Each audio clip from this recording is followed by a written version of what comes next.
So okay mga idol, nakita mo na nga akong vlog no, ako nang i-share sa inyo no about sa atong piso wifi diri sa balay. So pag-abag-abag lang sa mga berono no.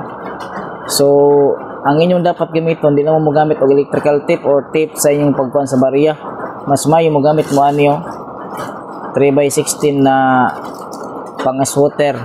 So gamit na ni siya pang packing o pila nyo gustong packing pero pinakakuan na ni is tag 200 lang para dili siya kanang kuan ba kanang bugat or dili siya mabungkag no.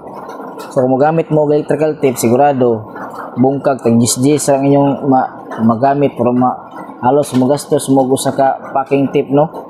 So mas may ngani kay 3x16 naman eh, mabarya mo ani sa mga like ana mercury drug kanang mga kuan di sa gawas. So dili na siya magasol no. Ila lang to bukagon like ani ako ni pakita sa inyo. Di ba man siya ang barya So nakapaking section niya ni. Kasi marapalani no. Kani. So madali lang siya guys no. Pagka tinood lang. So hindi tagay guys sige gamiton.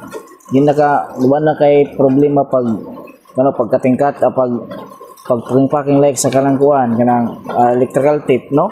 So electrical tape ato gamit nila or kanang packaging tape or unsay gamit nyo diya basta kay mas maayo gini siya gamiton guys. Wala pa naka-try siguro ani sa video ko. Apo ko kita ani video nga gamit lang yan. So recommended sa inyo guys is 3x16 pang swatter lang. Madali lang siya. Bisan pagpila kalibong imong gamiton ani. Pwede kayo ni siya, no? So din na kay sa gastos kayo pinakabarato ani is nasa 16 pesos siguro o 16 pesos or nasa 8 pesos or 12. Di mas maya gid 3x16 na pang-swatter So mura to niya sa mga gusto pud nga kunan ni is mailad jud mo aning mga G's og daan og bag-o. So halos magkaparehas nga og nawong like sa imong uyab. Like sa imong uyab guys nga halos magkaparehas nagnawong sa imong kuya. So mura to mga idol, mura to ko share sa inyo karong adlaw.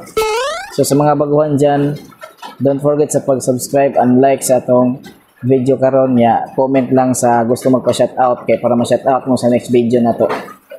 So let's go and good evening sa inyong tanan. Peace. Yeah, boy.